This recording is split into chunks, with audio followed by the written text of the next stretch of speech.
Hello, everyone. Welcome to another episode of JPNN. It is the 1st of August. We're almost into video game season once again. August kind of has some big games coming out. We'll talk a little bit about that in the release section here at the end. But first, we got a bunch of news. We've got an update on that Steam Indonesia shutdown, as well as some fun Diablo Immortal news, and a preview of a story, which I think we're going to cover a little bit more in depth on Wednesday. Without further ado, let's go ahead and get started.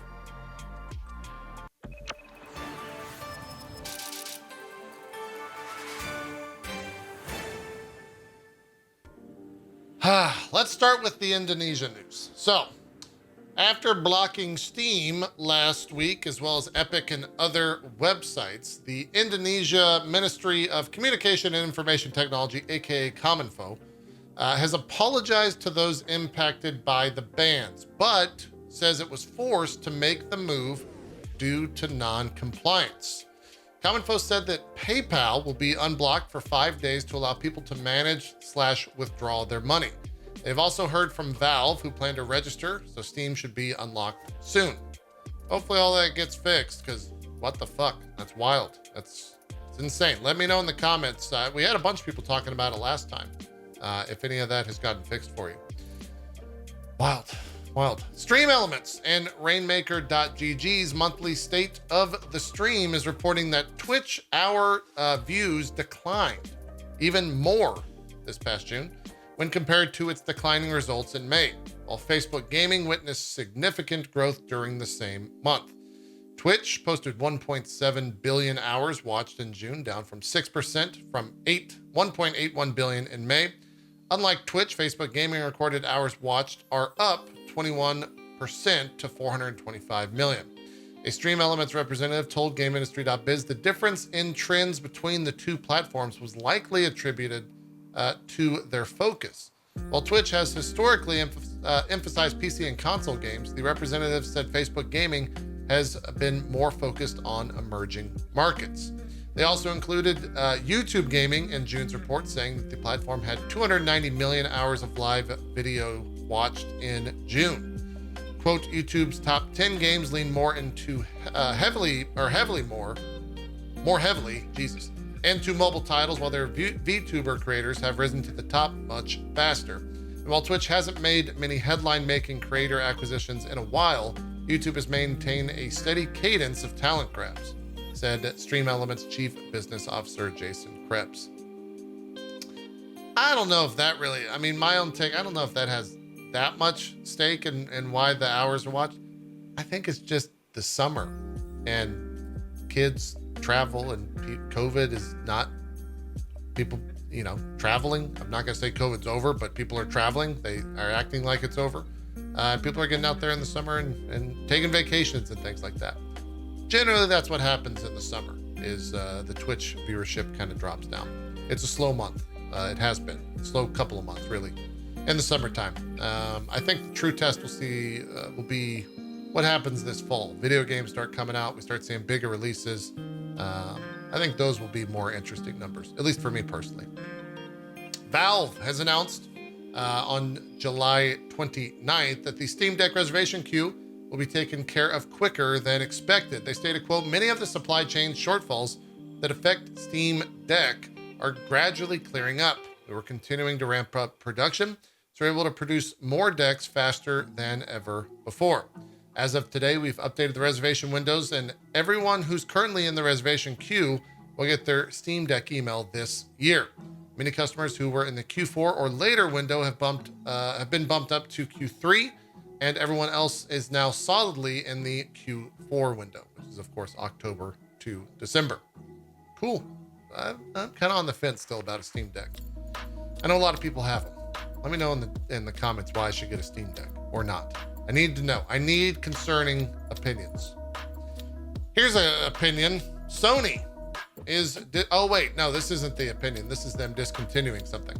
They are discontinuing one of the PS5's flagship features later this year. Accolades were introduced on the new gen console as a way of allowing players to acknowledge each other's efforts in online games. The function enabled you to award teammates or opponents badges based on their playstyle, so you could say they were helpful or welcoming, for example. No one did that though, because why would you ever? I'd rather tell someone they suck dick than reward them. What are you, silly? Jeez, what are you thinking? PlayStation? It's the internet. Dumbasses. In a blog post, Sony stated, quote, in the fall of 2022, the accolades feature on PlayStation 5 will no longer be supported. The feature hasn't seen the level of usage we anticipated, so we are refocusing our efforts. We encourage the community to continue to send positive messages to one another. Nice. Sony believes Call of Duty could inspire users to switch to Xbox following Microsoft's proposed acquisition of Activision Blizzard. According to Sony's official response to questions from Brazil's regulatory body, which was first spotted by popular forum Reset Era, which, like many regions, is currently studying the proposed deal for approval. Along with other companies such as Ubisoft, Amazon, and Google, Sony's responses to several questions about the proposed acquisition have been published in full by the Brazilian government. Sony's response, which was shared, reads, and forewarning, this is quite a long response. Here we go. According to a 2019 study, the importance of Call of Duty to entertainment in general is indescribable. The brand was the only video game IP to break into the top 10 of all entertainment brands among fans, joining powerhouses such as Star Wars, Game of Thrones, Harry Potter, and Lord of the Rings. Call of Duty is so popular that it influences users' choice of console, and its network of loyal users entrenched enough that even if a competitor had the budget to develop a similar product, it would not be able to rival it. Each annual Call of Duty release takes around 3 to 5 years to develop. As Activision releases one Call of Duty game per year, this equates to an annual investment of hundreds of millions of dollars. Approximately 1,200 people work on each version, and another 1,500 are involved in publishing and distribution. Thus, Call of Duty alone has more developers than most game companies employ across its entire development portfolio, including AAA studios. Also, given its plans to recruit 2,000 additional developers by 2021, Activision probably expects Call of Duty to become even more successful in the future. No other developer can devote the same level of resources and expertise in game development. Even if they could, Call of Duty is of... What? I think that's a misquote. Call of Duty is overly entrenched so that no rival, no matter how relevant, can catch up. It is synonymous with first-person shooter games and essentially defines that category. This is also demonstrated by player engagement on social media. Call of Duty has over 24 million followers on Facebook versus 7 million for Battlefield, and over 12 million followers on Instagram versus 2 million for Battlefield. Nice little shot at Battlefield, right? They weren't even like a part of this conversation. They're still taking L's. To say the least, players would be unlikely to switch to alternative games as they would lose that familiarity, those skills, and even the friends they made playing the game. Even in weaker years like 2021, Call of Duty still managed to outperform most other games by a considerable margin. Call of Duty Vanguard, for example, was widely regarded as weaker than previous year's titles, but was still one of the best-selling games of 2021. In other words, even in a bad year, players remain loyal to the brand and continue to buy the game. All that, I don't like. So what they're trying to say is because of all of that, the fact that Microsoft bought them is going to sway them to play the Xbox. And I think that kind of makes sense because Microsoft bought them. So tough shit, I guess. They didn't really say enough to say, well, this is bad for gaming. Because then it's all going to be on one. I see what they're saying, but they didn't quite get me there. It didn't they were this close. I don't know. I'm sure the fanboys will tell me that I'm wrong. Bandai Namco's Digimon Survive, sorry for the full title, launched last Friday, and it's currently being review bombed by users on Metacritic. All the review bombers had one thing in common for their action, and that is the game being a, quote, visual novel. They said that from the very beginning. So, what do you... Over the weekend, the user score for the Switch version was down to 1.6, and today, at the time of writing, it had jumped up to 7.2 thanks to fans of the title. Okay. Seems like fans are trying to save it, but here's the thing I'm going to let everyone in on, and I know this is going to come as a shocker to both fans and anti-fans. Those scores mean absolutely nothing. Yeah. Nothing. No one cares about what, I mean, it's all a waste of time. I know. Shocking. Jumping back over to Sony, they have revealed that the EVO Lounge live show for EVO 2022 will be taking place on August 5th and 6th. Quote, it will feature top shelf curated show coverage, bracket updates, interviews with players, and exciting content and reveals from developers and publishers such as Arc System Works, Warner Brothers Games, Capcom, SNK, and Bandai Namco Entertainment, as well as all the latest from the scene with the pro players and casters. Kind of curious how that's going to go down. EVO is always a super fun time to watch. I think it's all going to be broadcast like it generally is, but with this like added stream, maybe it's going to be like a central hub. I don't know. A new dev diary has confirmed that Riot's Project L will be free to play with the next update coming before the end of the year. Super excited for all that. They also announced a brand new character that Alawi is going to be joining that roster. I wonder if we're going to see any more stuff from that at EVO. In the announcement, it said, I think it was Tom said that's going to be all from me this year, but he does have a brother. And he could also be at EVO. I don't know.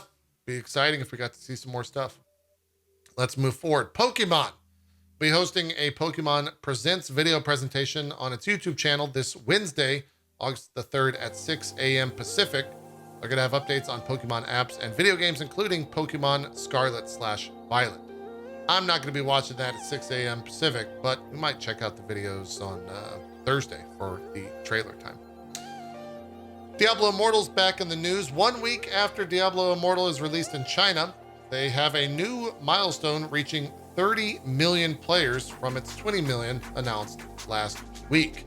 There's also a really interesting story floating around right now that a whale, a content creator and whale who spent $100,000 in the game, yes, you heard that right, that's $100,000 in that game, is unable to play in the PvP right now because there's no one to match up against them. Kind of an interesting article. We'll try to cover it a little bit more in depth on Wednesday's episode. If you want to check it out now, you can head over to Eurogamer.net, which is, I think, where that original story is found. We got Steam top sellers for the week ending in July the 31st. Steam Deck, still at number 1. Stray coming in at 2. Digimon Survive, number 3. No Man's Sky at number 4. It seems like that update did very well. And Marvel's Spider-Man coming in at number 5. That, of course, launches later this month. I think we're going to be probably playing a playthrough of that. Let's move on to some more kind of interesting stories here. Early last month, a new Reddit user named Sad Futago joined the NieR subreddit to ask what might seem to outsiders fairly innocuous question: how do you open the church? Their post was short and to the point, explaining that they were new to Reddit and wanted to know how to open the church in NieR Automata, which they elaborated on in replies to mean the palace in the underground copied city where you fight the boss Adam. They explained that while they can open the door, their friend who was at the same part of the game could not. This sent the community, and I would say the greater part of the internet, scrambling. People were shocked and they believed it to be real content that was cut from the game but was left undiscovered until now. That hypothesis was backed up by the fact that the complexity of the room and the surrounding scripting was beyond the scope of what has been possible in NieR Automata modification up until this point. Others believe that this was content was real, too complicated for fans to make, but was likely part of the Square Enix-backed alternate reality game marketing campaign for the Switch version of Automata, or even a new NieR entirely. The mystery came to an end with the team behind the Reddit account, composed of 3 modders, revealing that the church door mystery is in fact the work of modders.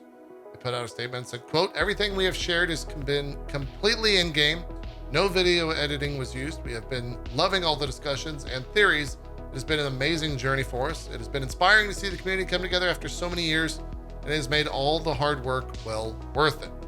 Over the following days, we'll be releasing the new Blender add-ons and scripting tools, completely open source. We have so much in store for you.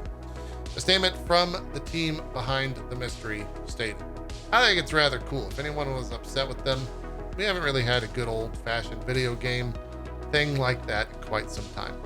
I also like that the developers they played along with it, kind of, I believe. Didn't Yoko Taro come out there and make a statement? I don't know. I thought that whole thing was cool. Hopefully no one was too upset about it. MGM has lost the movie rights for Tomb Raider as it failed to greenlight a sequel. The Wrap reports that MGM had until May 2022 to approve a new Tomb Raider film. Multiple anonymous sources have told the site that there are several movie studios now bidding for the property. The film rights reverted to GK Films, which acquired them in 2011 from Square Enix and produced the 2018 film based on the 2013 reboot of the game franchise. GK Films is now considering the offers from other studios. The 2018 Tomb Raider film earned just shy of $275 million at the global box office, for those that forgot, and it starred Alicia Vikander as Lara Croft. However, Vikander is reportedly no longer attached to the series, with the Wrap sources claiming the next film will be a complete reboot. That sucks. I thought she was actually pretty good on that. This past Friday, the Midnight Society, which is the developer founded by streamer, the copy reads, by streamer Guy Dr. Disrespect. His first name is Guy. It just reads funny. Dr. Disrespect, that's his studio. They debuted their first look at its first-person shooter, Deadrop, which plans to incorporate NFTs, and debuted a first playable snapshot of the game, which is available to download for approved users on its website. The playable snapshot is part of Midnight Society's plan to include its community in the development of the game. Quote, that could be a testing reload times and recoil patterns and fire ranges, or jumping in for the first ever PvP sessions. No more, I hope this game will be good. Be there when your voice can actually make an impact, because we want to hear it. Really. That's what their statement said. They also said it intends to, quote, forge a partnership with a select list of mega influencers and then work closely with them to launch, quote, their dream gaming title.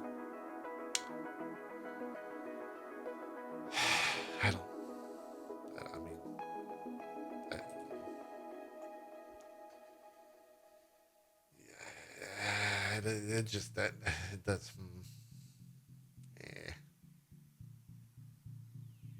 I'm not going to do that. I don't think anyone should do that. Let get their first game out.